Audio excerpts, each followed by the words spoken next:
How's it going, everybody? It's CJ here from Bothniz, and today I'm going to take you through the basics of restringing your electric guitar.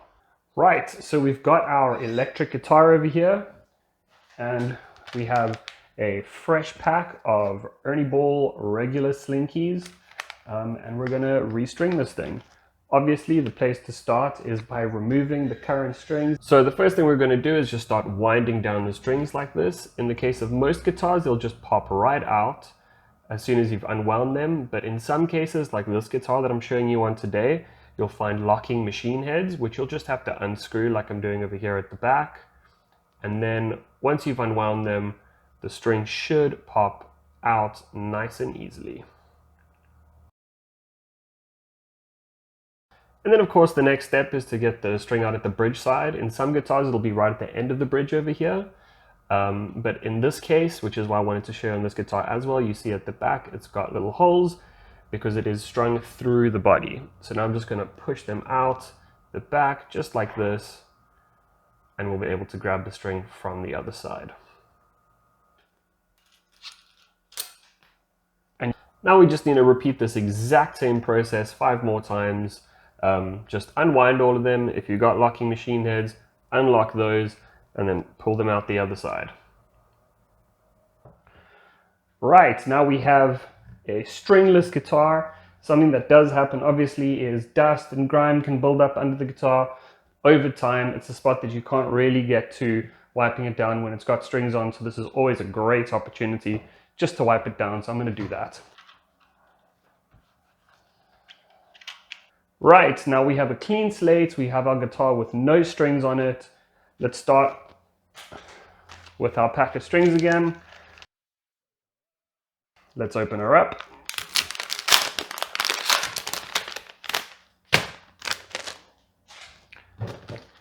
They'll come in individual packs like this, with some promotional material somewhere in there. So they're always ordered from the thickest string, which is right at the bottom, closest to you when you play, all the way to the highest string, the thinnest string, which will be right up top, furthest away from you. But if you do get confused, you can always see the numbers. In this case, I've got this is a 10 gauge set, 46, 36, 26, 17, 13, and 10. So if you do get them jumbled up, that's no problem. Just make sure you put them in order from the thickest one to the thinnest one. So I'm going to start with the lowest string, our E string, closest to me. Pop it out, nice fresh guitar string. And again, in some cases, on some guitars, you'll be able to put it in through the end of the bridge like this and it'll come through. But in this case, it's got the spot at the back.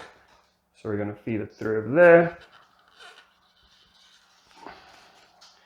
You can see it's come out the other side. Perfect. Just trying to keep this on camera for you so you can see what I'm doing. Right, we've got our string through. We want to make sure it hasn't caught on anything there, that it's come through nicely. And then we're targeting, of course, the appropriate machine head. So we're going to pop it through.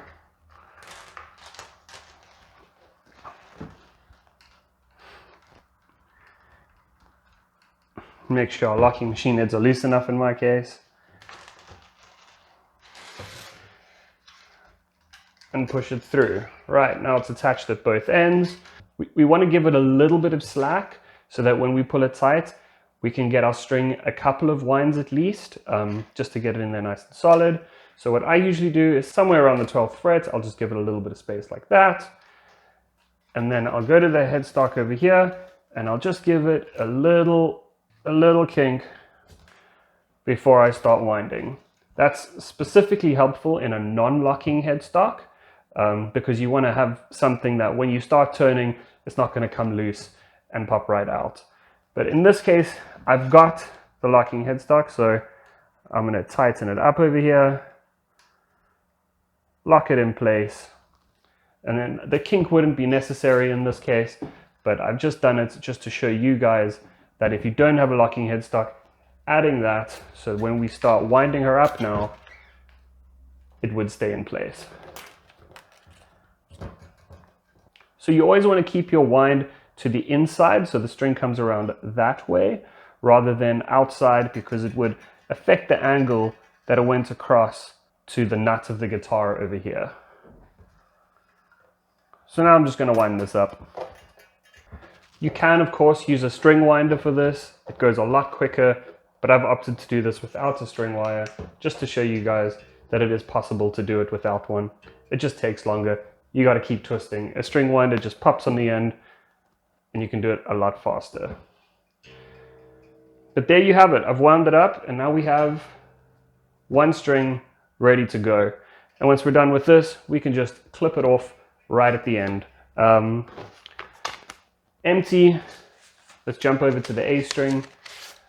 I'm going to show you guys this one again slowly, and then I'll fast forward through the rest.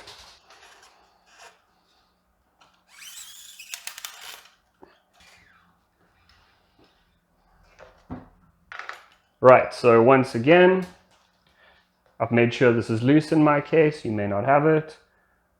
Through the hole. Make sure it's nice and tight over there. We give ourselves a little bit of space at about the 12th fret. That's probably about 8 or 9 centimeters. So I've got a little bit of room for a wind.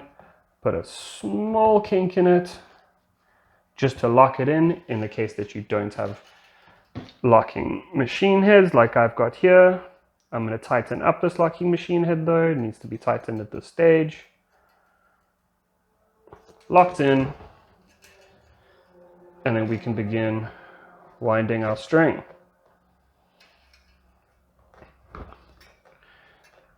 And once again, we're winding our string to the inside. We want to keep that angle as minimal as possible. We don't want it to veer off too much to either side. We want to keep it as straight as possible, so we're always choosing that side.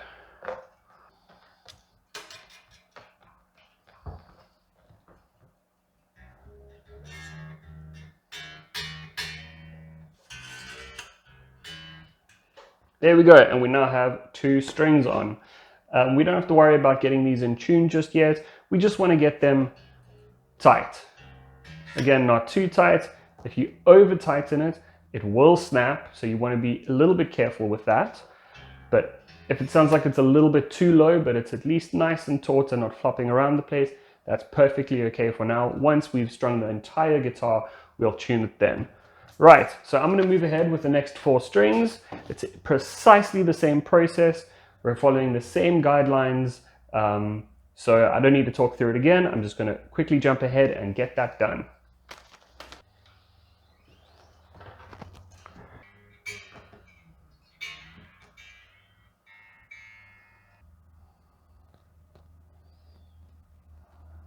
And there you have it, 6 fresh strings on an electric guitar. We've now just got all of these extra bits that we just need to clip off with a pair of clippers right there. So let's do that. Right, I've got a standard pair of clippers over here. Literally any pair of clippers will do just fine.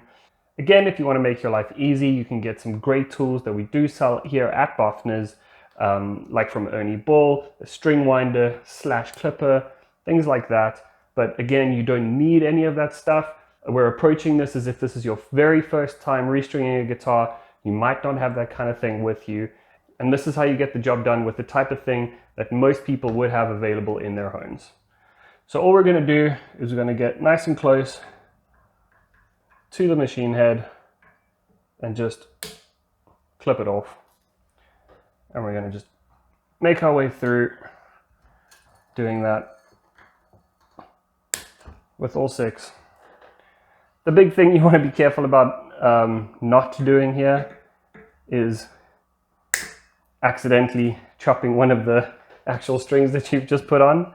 That is a costly mistake in terms of having to buy some more strings and having to do this process all over again. So just be careful where you're clipping, and then you should be good to go. You can throw all these off to one side. And there you have it. A fully restrung electric guitar. Ready to play once we've tuned it, of course. But at this point, you can just pop it into whatever tuner you normally use. And at this point, you are absolutely off to the races with your freshly strung electric guitar.